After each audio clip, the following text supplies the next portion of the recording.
Recordarás que la semana pasada estuvimos revisando algo del Salmo 73 y haciendo un pequeño resumen de esto era qué pasa cuando hay cosas que no entiendo y hay situaciones que están pasando en la vida y que yo digo, bueno, ¿cómo yo, si soy cristiano, me están pasando este tipo de cosas? Y cómo Dios toma esas dudas que yo tengo en mi corazón. Y entonces a lo mejor me empiezo a cuestionar si realmente es que creo en Dios, si realmente empiezo a cuestionar mi salvación incluso, o incluso cuestiono la bondad de Dios, el amor de Dios. Y veíamos que Dios no tiene problema con estas dudas y quiere resolverlas y reafirmar nuestros corazones. Y decía también que Dios con lo que tiene problemas es con la incredulidad. Y entonces una duda que a mí me surgía es, ¿dónde está este límite entre tengo dudas, no entiendo, y la incredulidad? Entonces, buscando esta respuesta, llegué a este salmo, el Salmo 95. Y vamos a leer los primeros versículos. Los primeros 2 versículos dicen: vengan, cantemos con gozo al Señor, aclamemos con júbilo a la roca de nuestra salvación. Vengamos ante su presencia con acción de gracias, aclamemos a Él con salmos. Este salmo es citado en el libro de los Hebreos, capítulos 3 y 4 dan una explicación muy detallada del autor de los Hebreos sobre este salmo.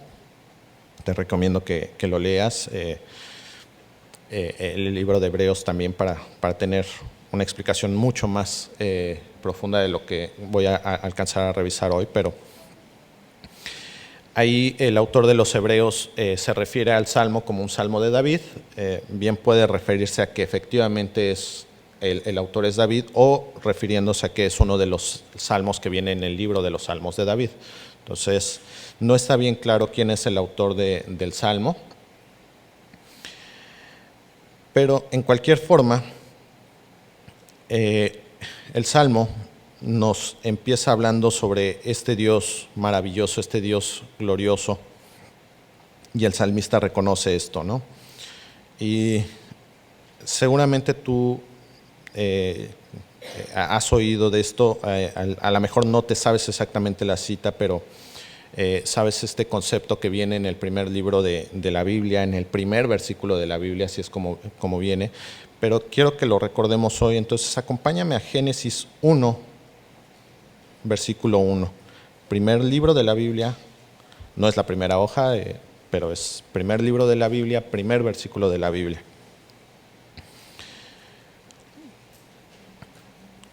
Si eres incluso alguien de escuela dominical, pues seguramente hasta en alguna ocasión te dejaron memorizarte este versículo, y es muy pequeñito. Dice: en el principio Dios creó los cielos y la tierra. Y entonces, como nos ha dicho el pastor Edgar en varias ocasiones, si tienes problemas para creer este versículo, difícilmente vamos a poder seguir avanzando en algo más en la Biblia. Pero si tú crees en esto, entonces podemos continuar con lo que vamos a leer.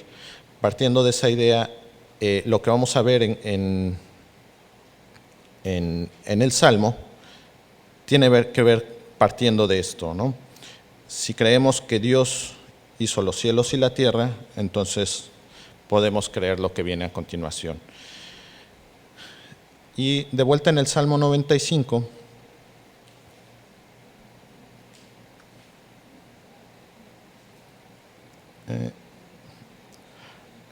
vemos al salmista haciendo una instrucción, que nos acerquemos, que vengamos a Dios.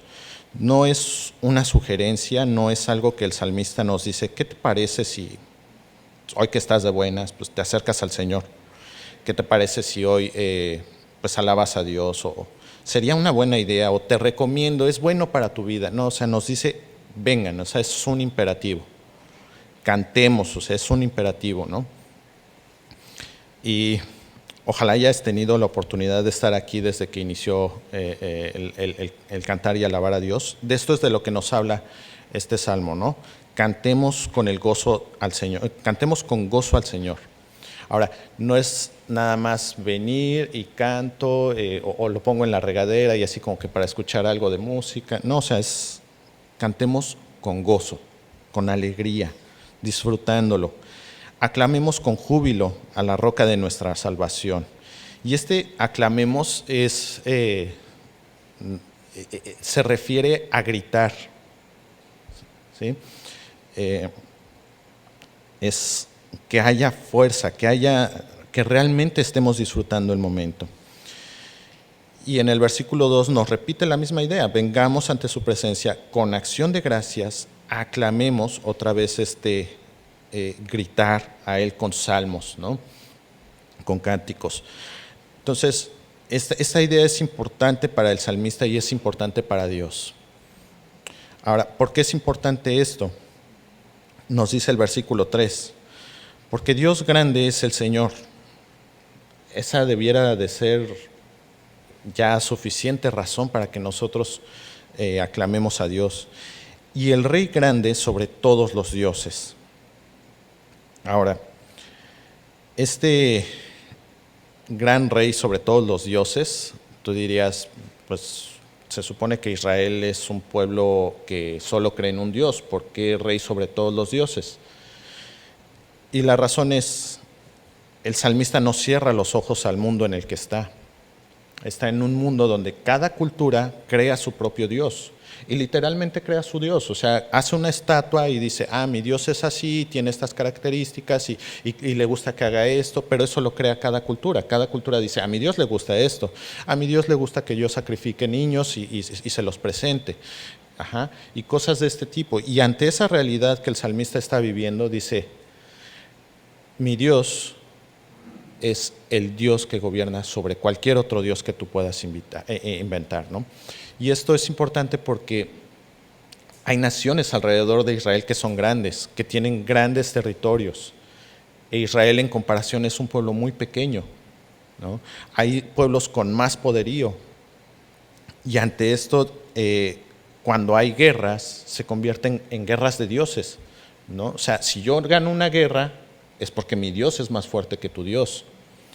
Y ante eso dice el salmista, mi Dios es más grande que cualquier Dios que tú puedas crear, ¿no? Entonces, en eso mismo nos dice, en cuya mano están las profundidades de la tierra, versículo 4. Suyas son también las cumbres de los montes, suyo es el mar, pues él lo hizo, y sus manos formaron la tierra firme. Estas son las razones por las que nos debiera de ser natural el venir y adorar y aclamar y gritar a nuestro Dios poderoso. Es un Dios que es dueño de todo el universo. Y a lo mejor tú y yo podemos querer ser dueños de algo porque lo tenemos en nuestro poder en cierto momento, o porque compramos algo y creemos que somos dueños de, ¿no? Pero tenemos un Dios que no es dueño de algo porque lo compró. Tenemos un Dios que creó el universo, por eso es de Él. Puede prestarnos cosas, puede prestarnos el aire que respiramos, puede prestarnos el cuerpo que estamos usando, pero Él creó todo, Él es dueño de todo. Y esto es lo que reconoce el salmista y esto es lo que clama y dice, o sea, suyo es el mar, ¿no? No es de un hotel aquí en la zona hotelera, no es territorio nacional, no es territorio de algún país en particular, no es así como que hasta aquí llega el territorio de México y de aquí para acá los mares continentales o lo que sea son de otro país. No, o sea, todo el mar es de Dios, Él lo hizo.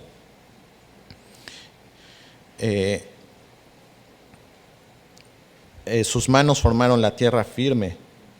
¿Cuándo fue la última vez que nosotros creamos un continente? Él creó todo el universo, ¿no? Y entonces, imagina esto, ¿no? O sea, tú llegas a la casa de alguien sin saber qué es de quién es la casa y de repente llega el dueño de la casa y te encuentra en su casa, ¿no? Y entonces, ¿cuál sería tu reacción? O sea, no creo que te quedes así como que, pues esta es mi casa, yo hago y deshago, ¿no? O sea, a lo mejor eso hacías mientras no estaba el dueño de la casa, pero cuando te ve el dueño de la casa, así como que hasta te sorprendes y te quedas, ¿no?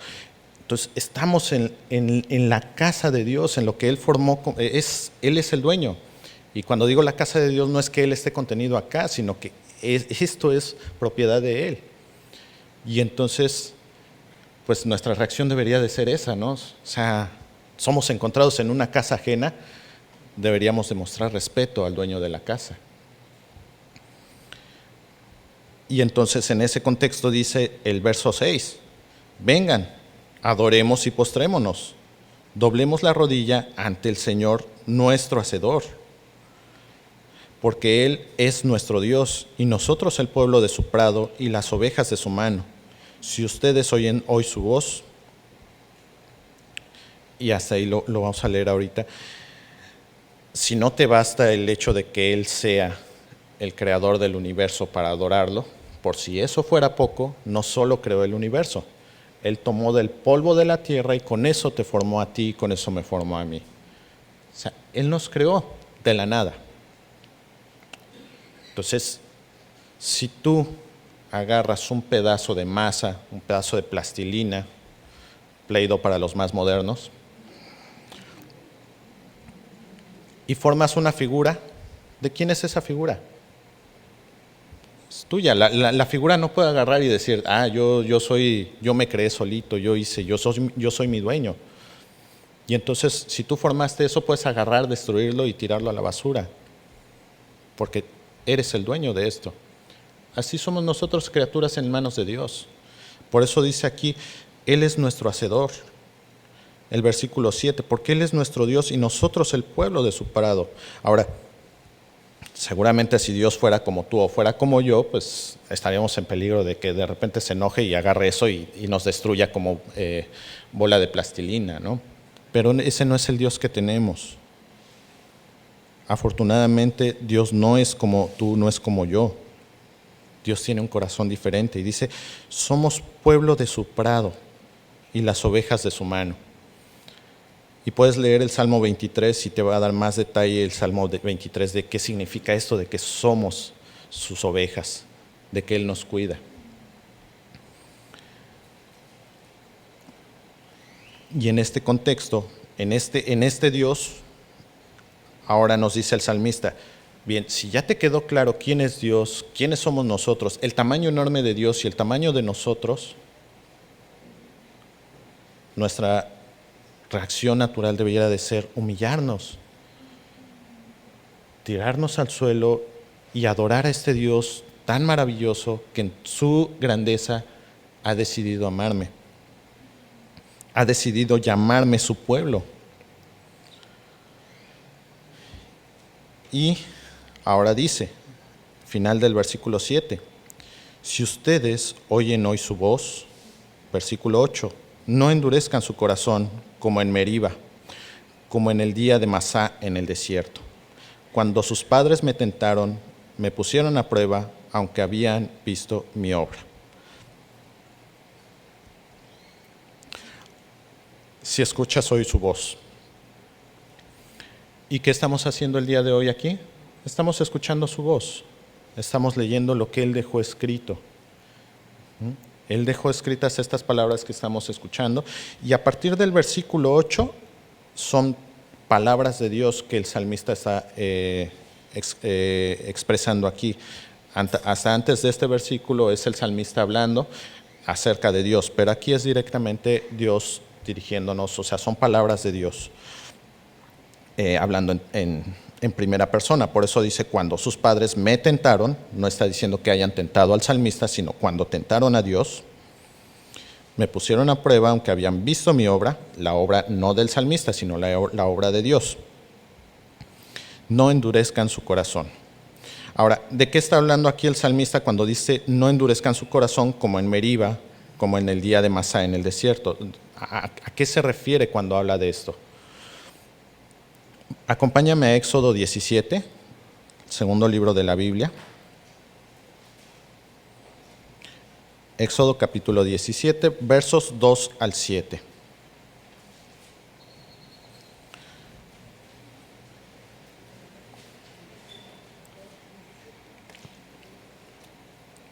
Éxodo 17, versos 2 al 7. Verso 2. Entonces el pueblo discutió con Moisés y le dijeron: danos agua para beber. ¿Por qué discuten conmigo?, les dijo Moisés. ¿Por qué tientan al Señor? Pero el pueblo tuvo sed allí, y murmuró el pueblo contra Moisés y dijo: ¿por qué nos has hecho subir de Egipto para matarnos de sed a nosotros, a nuestros hijos y a nuestros ganados? Y clamó Moisés al Señor y dijo: ¿qué haré con este pueblo?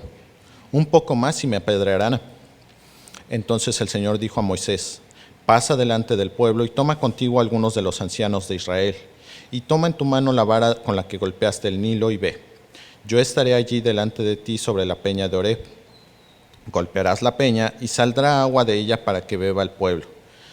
Y así lo hizo Moisés en presencia de los ancianos de Israel. Y puso a aquel lugar el nombre de Masá y Meriba, por la contienda de los israelitas y porque tentaron al Señor diciendo: ¿está el Señor entre nosotros o no? Y aquí es donde empezaba yo a encontrar esta diferencia entre tengo dudas y entre incredulidad. Masá significa contienda y Meriba significa tentación. Y este contexto, esta idea de estoy poniendo a prueba a Dios, ¿no? Ahora, quiero que entendamos esto. No es un pueblo que es la primera vez que tiene necesidad de algo, no es un pueblo que no conoce a un Dios, que apenas está conociendo cómo es Dios. No es este pueblo que en su vida ha escuchado de Dios. No es este pueblo el que tenemos. Es un pueblo que estuvo cautivo 400 años en Egipto. Por 400 años fue esclavo. Y en medio de esa esclavitud llega un hombre elegido por Dios que hace señales delante de todo el pueblo, recibe plagas el pueblo de Egipto, a los israelitas no les pasa nada, recibe la plaga de la muerte de los primogénitos, donde todo primogénito, todo primer nacido de animal o de persona egipcio muere. Y sin embargo ninguno de los israelitas muere, ni animal ni persona. Es un pueblo que después de que un faraón poderoso, recuerda que es un pueblo cautivo, entonces no tiene ejército el pueblo, entonces después de estar cautivo sale libremente, sale caminando, no salen peleando, salen caminando, salen apresurados porque es de noche, pero no porque en ese momento exactamente los estén persiguiendo.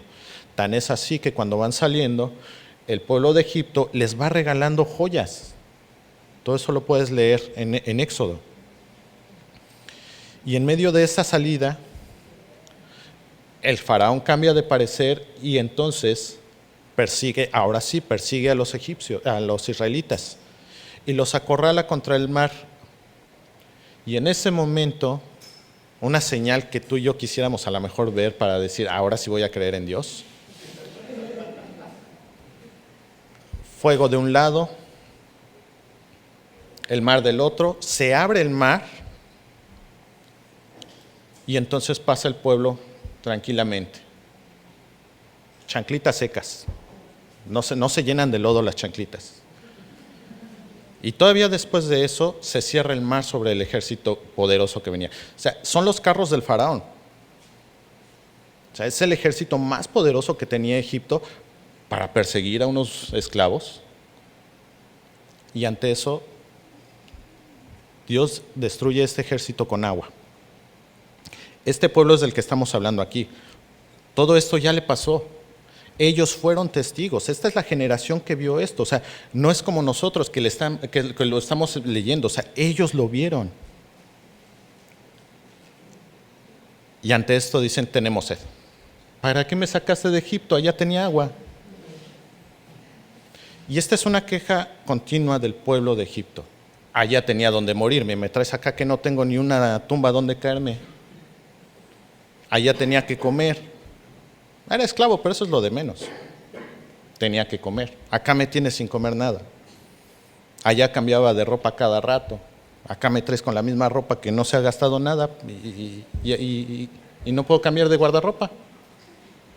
Está como nueva, pero no puedo cambiar de guardarropa. Este pueblo es el que está diciendo, ¿para qué me sacaste de Egipto? Entonces, aquí es donde vemos esta diferencia. O sea, no es un pueblo que diga, híjole, es que tengo miedo, no sé si Dios me va a sostener con agua o no, y tengo sed, y qué tal si Dios no puede. O sea, ya me salvó de un ejército y todavía estoy diciendo, ¿será que me pueda dar agua? No, ¿verdad? Porque sacar agua es más difícil que vencer a todo un ejército. El problema es que este pueblo tiene un corazón endurecido. Y claro, es bien fácil para nosotros decir, ¿qué pueblo tan incrédulo? ¿Cómo estamos nosotros hoy en día? ¿Tenemos estas mismas quejas, estos mismos reclamos contra Dios? No es que estemos a lo mejor con un corazón que está dudando, que está preocupado, que está angustiado. A lo mejor es que realmente Dios ya nos mostró su poder y simplemente nosotros no le creemos. ¿Empiezas a ver esa diferencia entre tener dudas y ser incrédulo?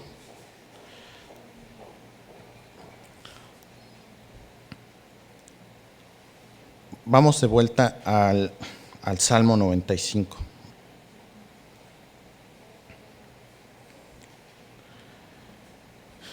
Las siguientes palabras son muy fuertes. La la Nueva Biblia de las Américas lo pone más acorde al original, esta palabra en particular. La Reina Valera es más suave en este sentido. Dice el versículo 10, por 40 años me repugnó aquella generación. Y dije, es un pueblo que se desvía en su corazón y no conocen mis caminos. Son palabras fuertes. Este repugnó en la Reina Valera dice como que me molesté con esta generación, ¿no? O sea, lo pone más así, me enojé un poquito, ¿no? O sea, en el original esta palabra es odio, ¿sí? Tiene este desagrado. Por eso es más, hace más sentido esta palabra con el original, esta de repugnó. Y te imaginas a Dios sintiendo repugnancia por algo. Eso es lo que siente Dios por esta generación, ¿no? Y dice, es un pueblo que desvía en su corazón, que se desvía en su corazón. Y aquí es donde vemos la diferencia. La diferencia no es si pides una señal, no es qué tan grande o qué tan pequeña señal pidas. La diferencia es qué hay en nuestro corazón. Dice, y no conocen mis caminos. Y este conocer no se refiere a un saber las cosas. Este conocer es un verbo que se refiere a conocer por experiencia. Entonces, a mí me suena un poquito contradictorio cuando lo leo por primera vez. Si dice, no conocieron mis caminos, si acabo de decir que es una generación que vivió en carne propia el salir de Egipto, el ver todas estas maravillas de Dios, ¿cómo puede ser que sea alguien que no conoce los caminos de Dios? Es que realmente no ha sentado lo que he visto con lo que hay en mi corazón. No he aceptado las verdades que yo vi, que yo presencié en mi corazón y me estoy rehusando a conocerlas. Este es el contexto de no conocer los caminos de Dios. O sea, a pesar de que Dios ya me dio evidencias, a pesar de que Dios ya puso pruebas para que yo reafirme mi fe, yo me rehúso totalmente a creerlo. No he caminado, no he visto, no he comprobado esto en mi corazón. Por eso dice que desvían en su corazón. Y entonces el problema no viene de afuera, no viene de lo que estoy pidiendo, no viene de lo que quiero que Dios me demuestre, sino viene de mi corazón. Vamos a profundizar un poquito más en esto. Acompáñame a Hebreos 3:12. Y como te dije, Hebreos, todo el capítulo 3 y el capítulo 4 tienen un análisis muy profundo que el autor de Hebreos hace sobre este salmo.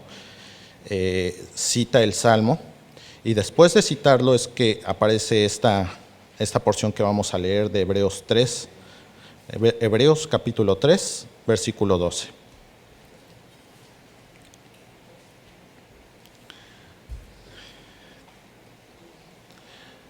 Si lees incluso el 11, está haciendo referencia a versos de este salmo. El versículo 12 dice: tengan cuidado, hermanos, no sea que en alguno de ustedes haya un corazón malo de incredulidad, para apartarse del Dios vivo. ¿Te das cuenta? Un corazón malo de incredulidad. Entonces,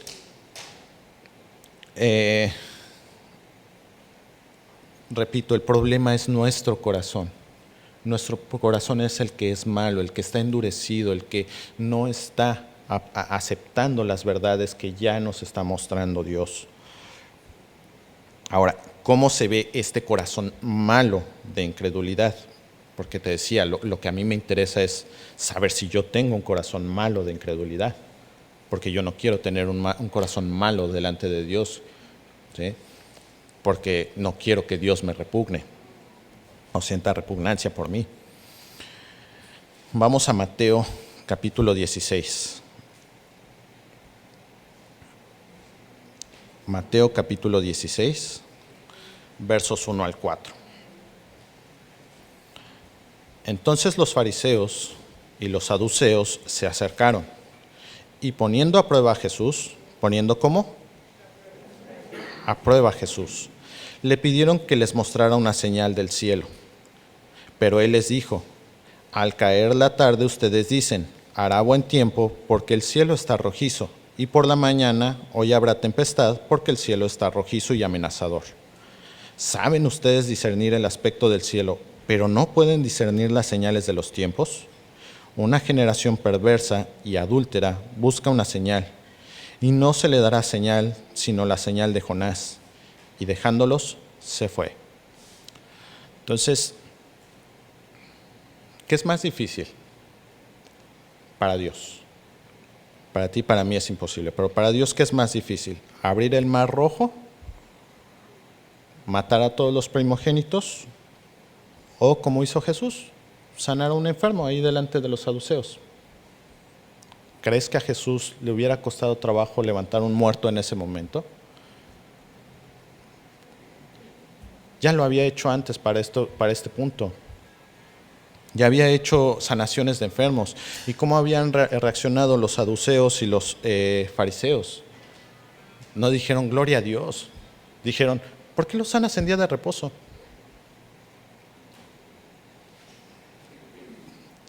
¿Quién te da permiso de hacer esto? O sea, y aquí la pregunta es, ¿qué es lo que tenemos? ¿Dudas? ¿Queremos una señal que reafirme nuestros corazones? ¿O solo estamos tentando y poniendo a prueba a Dios? Si vemos la señal, si vemos las verdades, ¿realmente vamos a creer, vamos a reafirmar? ¿O vamos a hacer lo que los saduceos y los fariseos? Vamos a, con nuestro corazón enfermo de incredulidad, rechazar las señales que estamos viendo. Jesús simplemente no les dio la señal que pedían en ese momento. Les dio la señal de Jonás, o sea, resucitó al tercer día. Y los saduceos dijeron, sí es cierto lo que decía, ¿sí es el Hijo de Dios? O empezaron a perseguir a los discípulos para ocultar que había resucitado. ¿Qué vamos a hacer ante la evidencia de Dios? ¿Qué vamos a hacer con la prueba que nos va a dar Dios? ¿Cómo está nuestro corazón? En los versículos de abajo puedes leerlo después y vas a ver que ante la misma evidencia que los fariseos y los saduceos tenían, Pedro dice, verdaderamente eres el Hijo de Dios. O sea, unos dicen que tú eres un profeta, unos dicen que eres esto, pero yo sé que eres el Hijo de Dios. Con la misma evidencia, Pedro, un pescador, los fariseos conociendo la ley de izquierda a derecha, de principio a fin. ¿Sí? Entonces, cómo reacciona nuestro corazón ante las evidencias de Dios. No es que Dios no nos dé evidencia, Dios no quiere una fe ciega en nosotros. Dios quiere una fe de nosotros con evidencias. Y está dispuesto a darnos las evidencias, pero ¿qué estamos nosotros dispuestos a hacer con las evidencias que nos dé Dios? Vamos a Hechos capítulo 26 para ver otro ejemplo de este corazón enfermo de incredulidad, malo de incredulidad. El libro de los Hechos, capítulo 26. Y después puedes leer todo el capítulo 26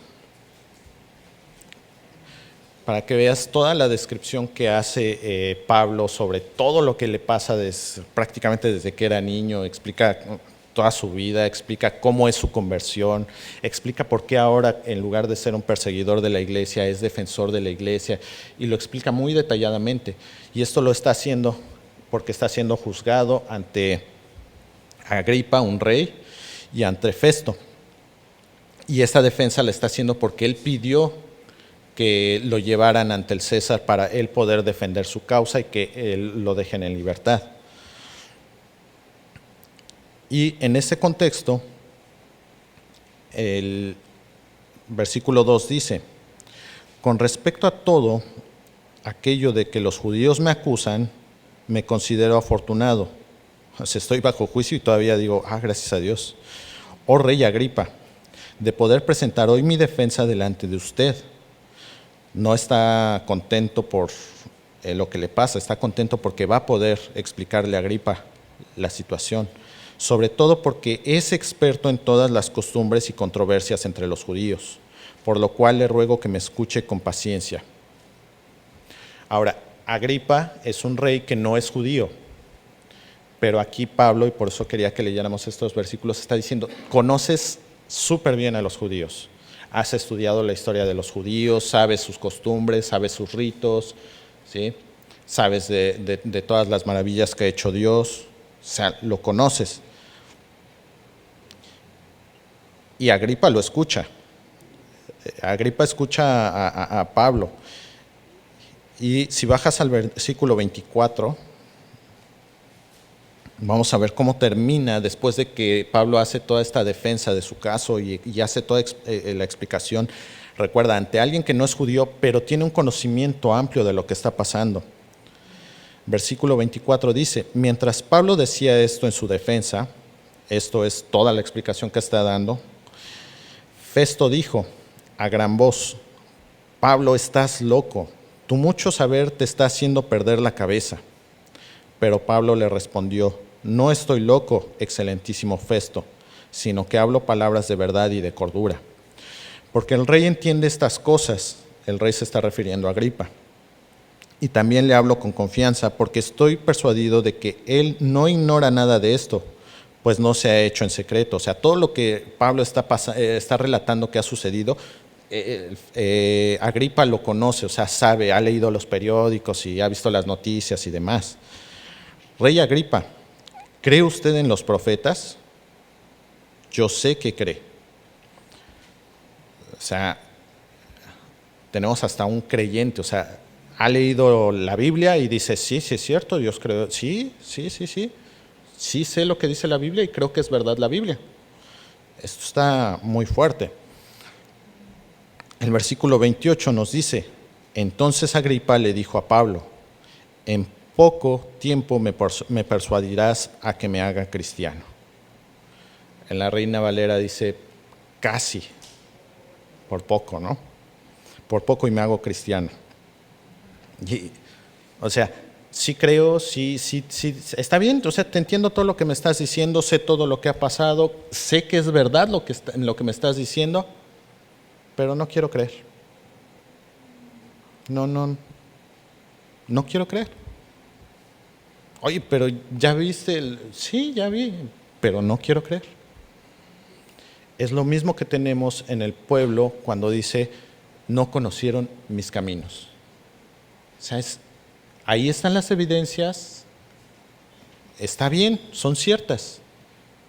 Ni siquiera creo que sean fake news. pero no quiero creer. Es un corazón endurecido. Y la pregunta que debemos hacernos es esta: ¿cómo está mi corazón? ¿Cómo está tu corazón? ¿Está endurecido? ¿Se está resistiendo a creer las verdades que estoy escuchando? ¿Me estoy rehusando a ver las evidencias que Dios me está dando? ¿O realmente tengo un corazón abierto, receptivo a ver las verdades que Dios me está diciendo y aceptarlas en mi corazón?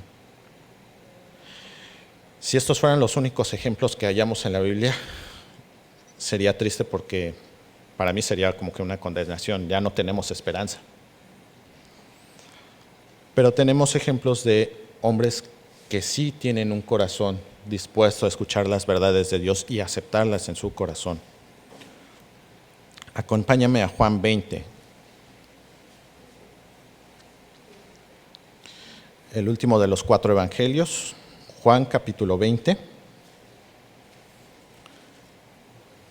versos 24 al 29.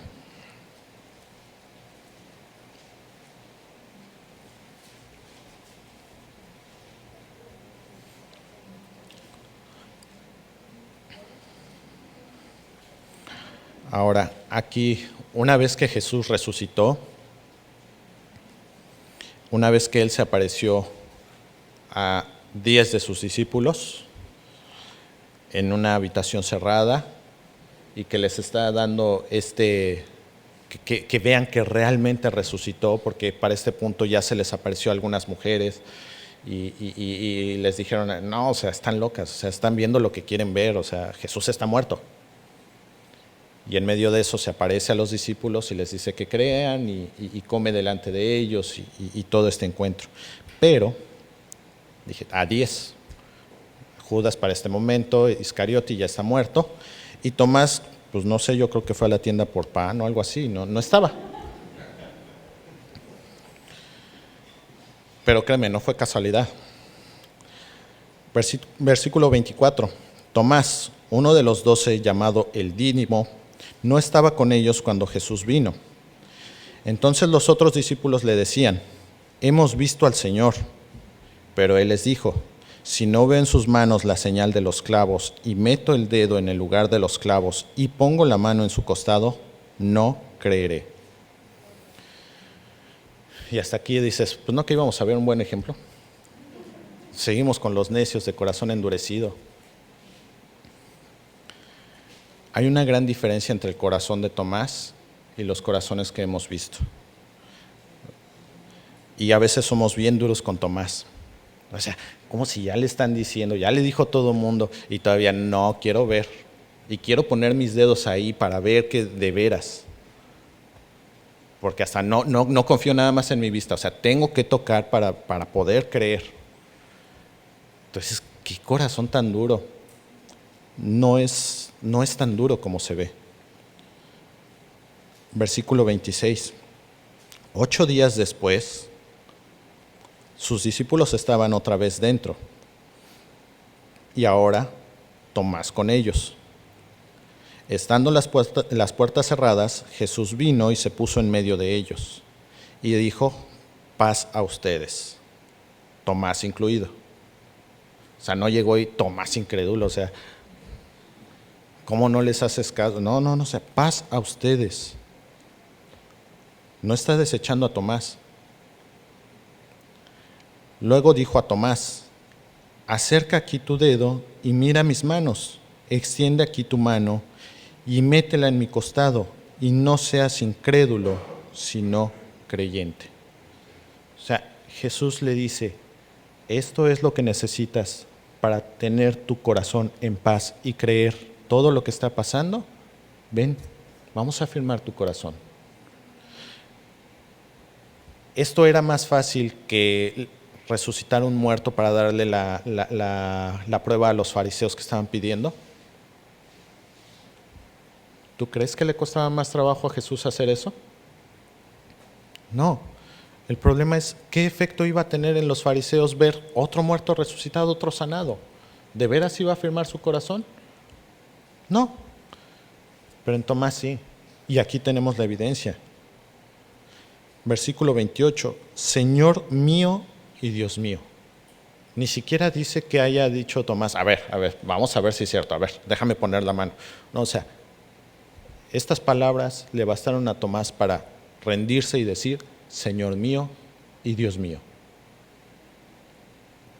Dios nos dice, necesitas una evidencia, necesitas una prueba porque tienes un corazón vacilante donde quieres creer, pero te está costando trabajo porque tu fe es pequeña. Vamos a ayudarte a crecer tu fe. Y esto es lo que hace Jesús. Versículo 29, Jesús le dijo, porque me has visto, has creído. Dichosos los que no vieron y sin embargo creyeron. No dice algo en contra de Tomás, no dice, o sea, maldito tú porque no creíste. No, dice, va a ser más dichoso, va a ser más bienaventurado, dice la Reina Valera, el que sin la necesidad de esta prueba cree, pero no dice que los otros son desechados por Dios.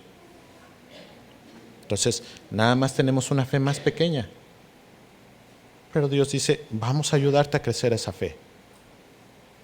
Dios no nos desecha porque tengamos una fe tan pequeña como la de Tomás, y gracias a Dios, porque a lo mejor la mía es más pequeña todavía que la de Tomás.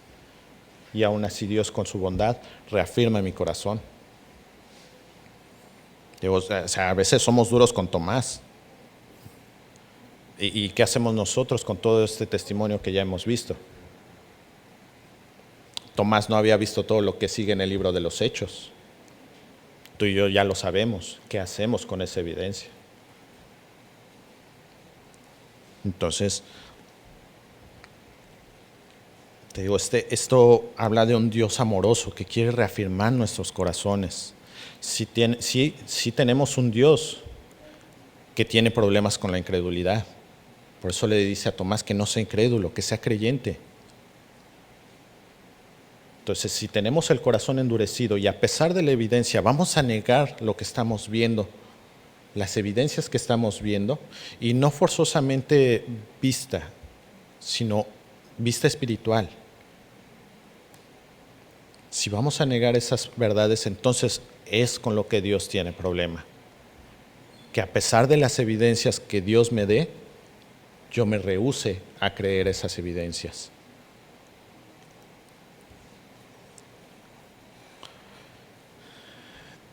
Y el problema de todo esto es mi corazón. Acompáñame a Proverbios, capítulo 21, el verso 2. Lo leo de la NTV. Todo camino del hombre es recto ante sus ojos, pero el Señor sondea los corazones. O sea, Dios va a revisar nuestro corazón. Te decía, no, si te fijas, no es tamaño de milagros. O sea, el tamaño del milagro no importa. Lo que importa es, Dios está revisando lo que hay en mi corazón. Y Dios, sabiendo lo que hay en mi corazón, Él entonces va a decir, sí, necesita reafirmar su corazón. O no, aunque le dé una prueba, va a seguir en su necio andar. Y entonces ahí es cuando Jesús dice, me voy. No necesitas una prueba, ya las pruebas las tienes, pero no quieres hacer caso a las pruebas. Entonces, necesito examinar mi corazón, necesito, como dice Proverbios, que Dios examine mi corazón y me muestre Él lo que hay en mi corazón. Porque dice Proverbios, o sea, yo creo que mi corazón está bien, pero Dios es el que realmente sabe cómo está mi corazón. Y entonces a lo mejor yo creyendo que estoy bien, necesito a Dios que Él saque mi corazón.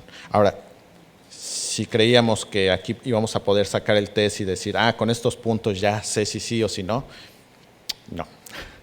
Necesitamos pasar tiempo en oración con Dios, necesitamos pasar tiempo con Dios y Él en la intimidad, Él nos va a mostrar esto. Él nos va a mostrar las pruebas que necesitamos o nos las va a negar si tenemos un corazón endurecido, pero es algo que tienes que resolver tú en lo privado con Dios. No lo vamos a poder resolver desde el púlpito. Necesitamos pasar tiempo con Dios. Tú necesitas pasar tiempo con Dios. Yo tengo que pasar tiempo con Dios para poder realmente ver qué hay en mi corazón y entonces Dios se va a encargar de reafirmar mi corazón si es que lo necesita. Si tengo mi corazón endurecido, entonces Dios no va a hacer un cambio ahí. Regresemos al Salmo 95.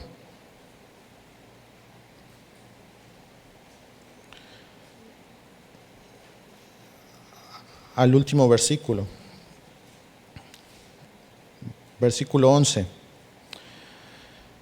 Por tanto, juré en mi ira, ciertamente no entrarán en mi reposo. Ahora, esta generación de la que está hablando, que nos dice que por 40 años, son los años que pasó la generación dando vueltas en el desierto y no entró a la tierra prometida. A eso se refiere cuando dice ciertamente no entrarán en mi reposo, pero tiene un doble significado. También se refiere al reposo eterno que tenemos en Cristo. Entonces también es algo que debemos de considerar nosotros como creyentes del Nuevo Testamento. ¿Sí? Con un corazón incrédulo no vamos a poder acceder a la vida eterna. ¿Sí? ¿Por qué? Porque simplemente no creemos en eso. No porque Dios nos quiera fuera de la vida eterna, sino no podemos tener acceso a algo que no creemos. Entonces, si de veras quiero tener este acceso a Dios, si de veras quiero estar en la presencia de Dios, necesito corregir mi corazón, necesito purificar mi corazón, y para eso necesito a Dios. La buena noticia es que Dios ha puesto disponible esto para mí. La buena noticia es que Cristo murió precisamente para que yo pueda tener este acceso a Él.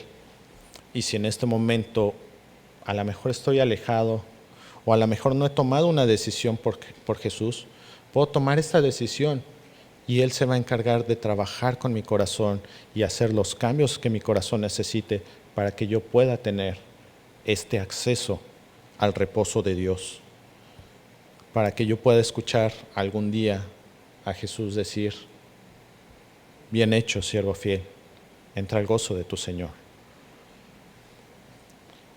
Y creo que esto es lo que me va a dar el que pueda hacer lo que me pedía el Salmo al principio.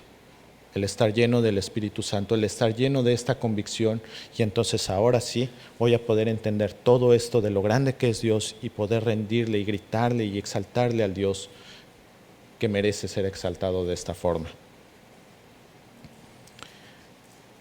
Vamos a buscar esta limpieza de nuestro corazón, no en nuestras fuerzas, sino que Dios sea el que examine nuestros corazones y que Él nos muestre lo que necesitamos hacer para poder tener esta confianza.